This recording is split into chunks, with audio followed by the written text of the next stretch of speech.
Assalamualaikum warahmatullahi wabarakatuh. Kami dari kelompok 7 ingin mempresentasikan hasil studi kasus yang telah kami lakukan di Kabupaten Skadau, Kecamatan Skadau Hilir. Sebelum kami melaksanakan presentasi ini, izinkan kami untuk memperkenalkan diri terlebih dahulu. Nama saya Sapani Kurniasa Putri dan saya bersama rekan saya yaitu Diawati. Video ini dibuat untuk pemenuhan tugas UTS studi kasus yang diampu oleh Bu Bella Yugi Fazeni, MPD. Tema yang kami angkat yaitu konsep diri sosial anak di keluarga broken home. Kemudian kami melakukan mind mapping.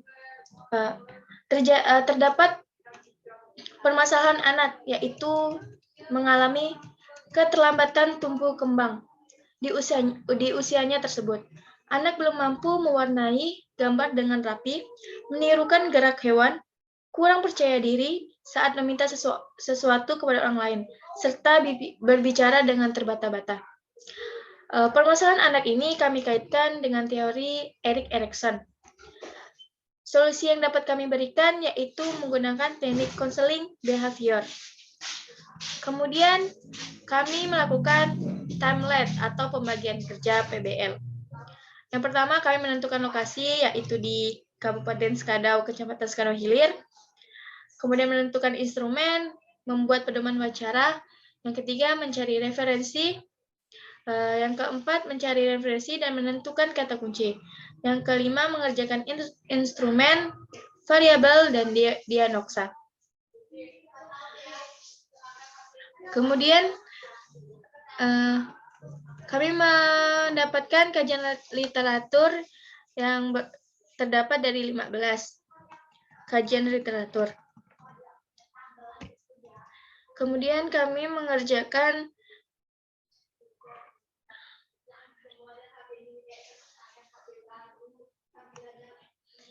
instrumen penelitian. Ada 21 pertanyaan yang kami berikan untuk Feby. Juga ada untuk guru Feby atau guru les untuk pertanyaan untuk si Feby. Mungkin hanya itu yang dapat saya sampaikan. Saya serahkan untuk ke teman saya, itu Diawati.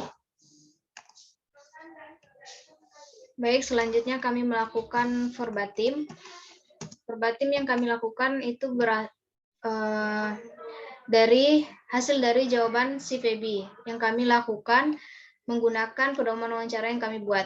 Nah, kami melakukan penelitian ini secara langsung, wawancara langsung kepada si Feby. Pertanyaan sudah bisa terjawab semua.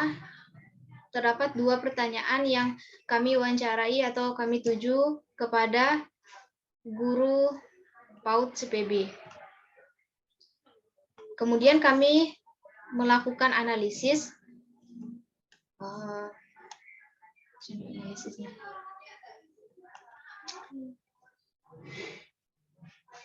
Dan selanjutnya yaitu analisis sintesa diagnosa. Nah, bagian ini ada daftar buku ataupun jurnal yang kami ambil dari kajian literatur yang telah kami cari, kemudian kutipan dari buku atau jurnalnya.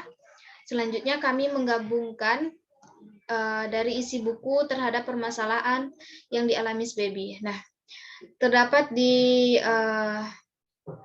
referensi pertama yaitu di buku Alwison, terdapat buku psikologi kepribadian. Itu Erikson mengakui bahwa adanya suatu kualitas dan inisiatif sebagai bentuk dari tahap awal, namun itu berkembang melalui pengalaman sosial dan lingkungan si anak. Nah, ini terdapat 2 ego atau teori yang disampaikan oleh Erikson. Nah, yang pertama itu adalah struktur kepribadian ego kreatif. Nah, ini disebut juga bentuk dari kepercayaan atau penghargaan dari perilaku seorang anak. Nah, kedua itu adalah struktur kepribadian ego otonomi fungsional. Ini dipandang sebagai pengembangan dari teori perkembangan seksual dan seksual, infantil, dan dari Freud. Erikson beranggapan bahwa hubungan ibu dan anak menjadi bagian penting dari perkembangan kepribadian. Nah, hasil penggabungan dari buku ini terhadap masalah si Feby, yaitu Feby anak usia 6 tahun berkembang melalui perkembangan sosial dan juga lingkungan sekitarnya yang menjadikan ia anak yang baik terhadap teman serta orang tua. Nah, ini dapat kami analisis dari hasil verbatim kami tadi, dari jawaban si Feby, dan kemudian kami analisis, kemudian kami gabungkan ke data ini. Nah, Erikson itu mengatakan dua ego tadi, struktur kreatif dan ego otonomi fungsional. Dari kedua struktur ini, Feby tergabung dalam struktur yang pertama, yaitu ego kreatif, yang dimana hasil wawancara kami menunjukkan bahwa ia memiliki kepercayaan, mengetahui identitasnya, dan juga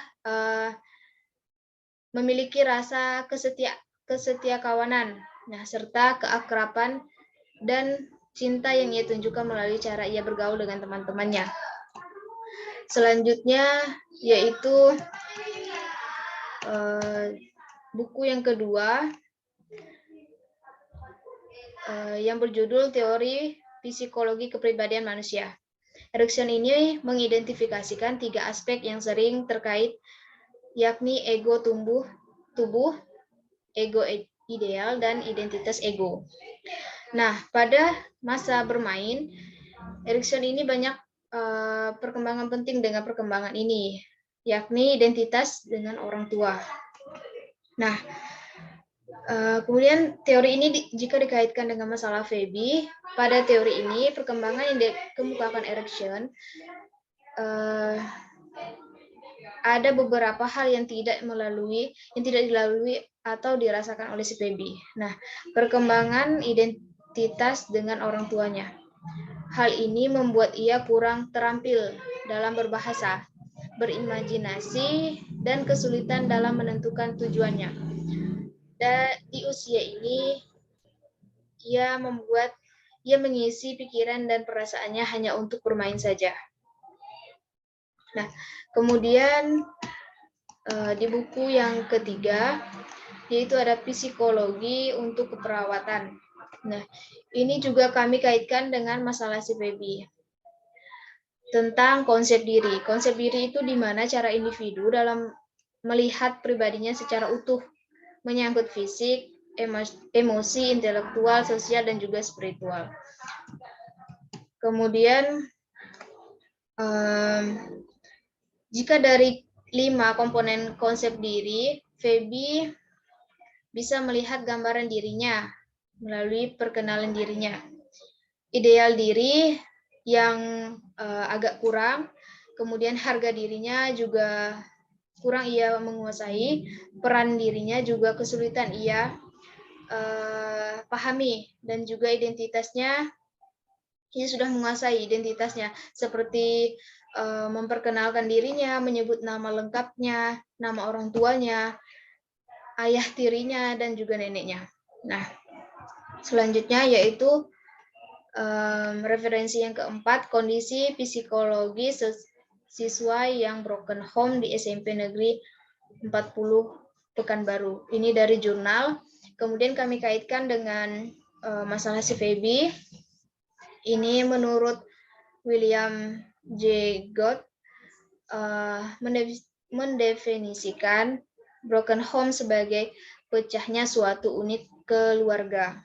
Nah, kemudian hal ini jika dikaitkan dengan kehidupan sosial Feby, dampak dari broken home yang dialami dan kemudian diasuh oleh neneknya. Ini yang dialami dan kemudian ini yang mengakibatkan kegagalan dalam menjalankan kewajibannya. Nah, yang dimaksud adalah neneknya itu mendidik dirinya menjadi anak yang penurut tanpa mengetahui apa yang dibutuhkan si Feby ini. Nah, contohnya itu ketika Feby ingin bermain bersama teman-temannya, si nenek itu memaksa dia untuk pulang. Padahal rasa ingin ia bermain bersenda gurau bersama temannya tuh belum ia penuhi. Nah, hal itu membuat ia kesulitan dalam menerima pola asuh dari sang nenek.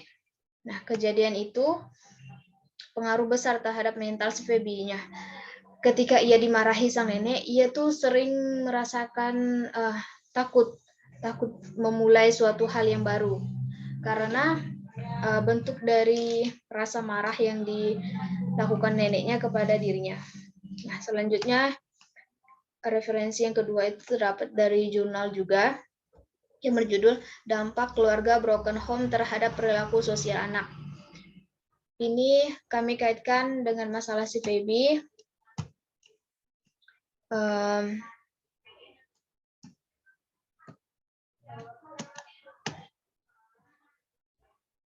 Karena hal ini terbentuk dari pengaruh pola asuh dari sang nenek itu tadi agak keras dalam memaksa dia untuk menuruti apa kemauan si nenek.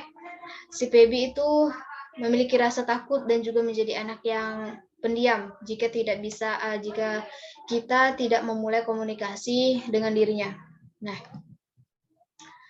hal itu ia rasakan juga ketika di dalam rumah neneknya itu kurang mengajak ia berkomunikasi atau mengeksplorasi pikiran dan tumbuh kembangnya.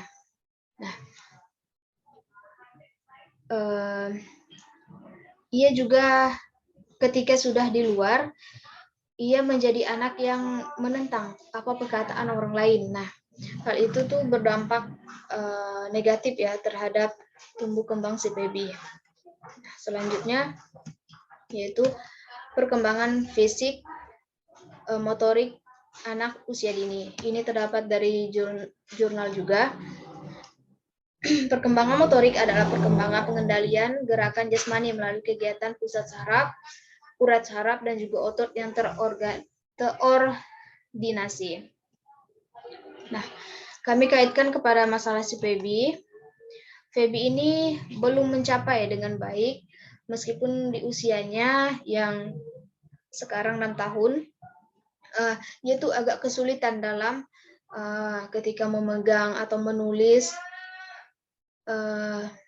suatu gambar atau tugas, tangannya itu belum bisa memegang pensil dengan baik. Nah, hal ini dikarenakan dia itu kurang berlatih dalam memegang pensil itu baik di rumah ataupun di sekolah, karena jika di rumah sang nenek sibuk dengan kegiatannya dan jika di sekolah ia sibuk bermain bersama teman-temannya.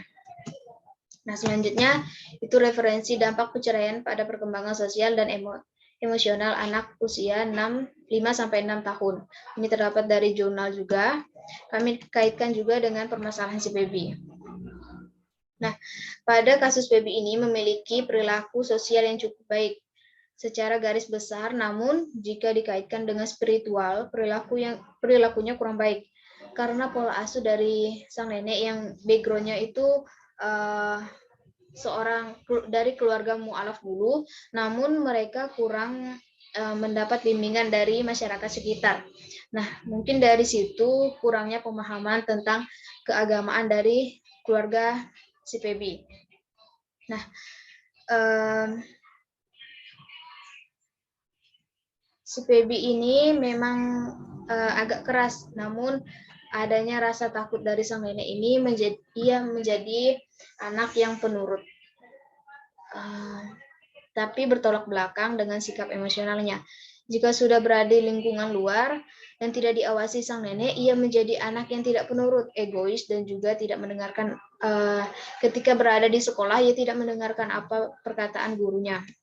Selanjutnya yang ke-8 yaitu perkembangan sosial emosi pada usia prasekolah. Nah, prasekolah ini kan usia sebelum sekolah. Nah, anak usia dini ini adalah seorang anak yang usia belum memasuki suatu lembaga pendidikan formal seperti sekolah dasar, dan biasanya mereka tetap tinggal di rumah atau mengikuti kegiatan dalam bentuk berbagai lembaga.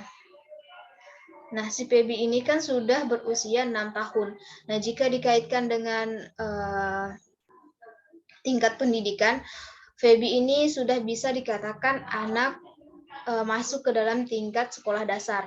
Namun karena keterlambatan ia dalam bergaul ataupun berteman di luar, dan juga kemauan sang nenek yang mengasuhnya itu tidak membolehkan ia untuk sekolah dulu, makanya ia mengikuti lembaga prasekolah. Nah, maka dari itu ia masuk ke salah satu lembaga PAUD. Nah, mungkin tingkat pemahamannya di usia 6 tahun ini masih bisa dikatakan masih pemahaman anak usia prasekolah. Nah, karena kurangnya eksplorasi yang dilakukan oleh sang nenek tadi itu. Selanjutnya, referensi yang ke-9 itu pengembangan nilai-nilai moral agama pada anak usia dini. Nah, menurut para pakar yang menuliskan kesimpulan bahwa perkembangan moral dan juga agama anak usia 5-6 tahun adalah suatu kemampuan untuk berinteraksi, bertingkah laku yang baik, sesuai dengan norma, yang menimbulkan perilaku yang baik juga. Namun kami kaitkan dengan kasus si Feby ini, kemampuan berinteraksinya sudah baik, hanya saja mengenal norma dan nilai moral serta agamanya itu belum begitu menonjol. Ketika kami melakukan penelitian, kami mendapat kesimpulan si Feby ini kurangnya nilai moral dan juga agamanya.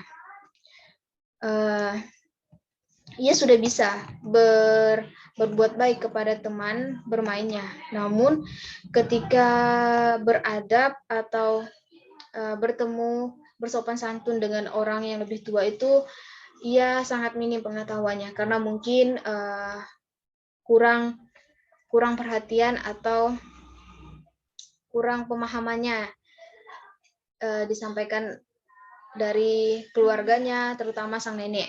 Nah, kemudian faktor yang mempengaruhi perkembangan moral pada anak usia dini. Ini terdapat dari jurnal. Moral itu adalah suatu yang diajarkan atau ditanamkan pada seorang manusia tahap demi tahap, mulai dari dirinya menghirup udara dunia. Nah, kami kaitkan kepada masalah Feby ini, itu baru diajarkan moral tentang perbuatan baik kepada teman. Selebihnya itu belum diajarkan, seperti mengucap salam, mengucap terima kasih, tolong, maaf, itu belum diajarkan. Baik itu dari ia masih kecil bersama sang nenek dan sekarang sudah masuk ke lembaga PAUD, itu mungkin sudah diajarkan tapi belum ia terapkan di kehidupannya. Selanjutnya, yang ke-12 yaitu hakikat anak usia dini.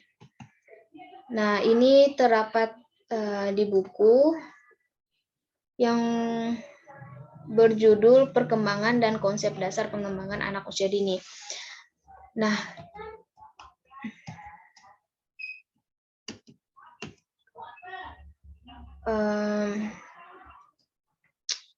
kami kaitkan dengan masalah si Feby ini, kurangnya rasa potensialnya untuk belajar. Ia lebih banyak bermain. Ia menunjukkan sikap egosentrisnya ketika neneknya mengajak ia untuk pulang. Nah, ketika itu ia menjadi anak yang agak brutal, tapi tidak sampai memukul ataupun menyakiti sang nenek. Nah, Feby memiliki rentan daya konsentrasi yang pendek, dan Feby juga bagian dari makhluk sosial. Ia bisa bersosial dengan teman-temannya dengan baik. Selanjutnya yang ke-13 itu adalah konsep spiritual parenting dengan pendekatan konseling behavioristik dalam membentuk moral anak. Nah, ini terdapat di jurnal. Tidak ada orang tua yang menemani dan memberikan pola asuh yang sepenuhnya kepada si baby. Hal itu, ia merasa kurang tahu apa itu nilai moral, apa saja peraturan yang dilarang, dan apa itu agama. Nah, minimnya pengetahuan sang nenek itu yang menggantikan posisi sang ibu, namun tidak membuat ia mengenal nilai moral dan juga agama dengan baik. Selanjutnya yang ke-14 itu adalah psikologi perkembangan anak usia dini. Bukan seperti anak yang broken home pada umumnya, yang mendengarkan atau menyaksikan cekcok antara kedua orang tua. Namun pengalaman ia cukup baik, karena orang tuanya pergi dari rumah tanpa adanya pertengkaran di hadapannya, sehingga ia menjadi anak yang baik juga. Nah, kemudian yang terakhir itu adalah perkembangan anak usia dini. Di jurnal ini mengatakan bahwa untuk mengembangkan berbagai potensi sosial agar ia mendapat kemampuan berkomunikasi dengan orang lain, itu kemungkinan kompetensi sosial ini kurang diajarkan kepada si baby, baik dalam berbahasa dan juga tingkah laku, yang membuat ia kurang dalam berbahasa, karena kurangnya latihan komunikasi secara langsung, baik di lingkungan, terutama di lingkungan keluarganya, di dalam rumah. Nah, serta tingkah laku yang bisa dikatakan agak kurang sopan karena tadi ia kurang atau belum mengetahui apa itu nilai moral, apa itu yang boleh ia lakukan dan apa itu yang tidak boleh ia lakukan. Selanjutnya yang terakhir yaitu daftar pusaka. Nah, kami menggabungkan daftar pusaka yang hasil dari kajian literatur kami, yaitu ada 15. Kemudian saya kembalikan kepada Serpani. Baiklah, mungkin hanya itu yang dapat kami sampaikan. Kurang lebihnya kami mohon maaf. Wassalamualaikum warahmatullahi wabarakatuh.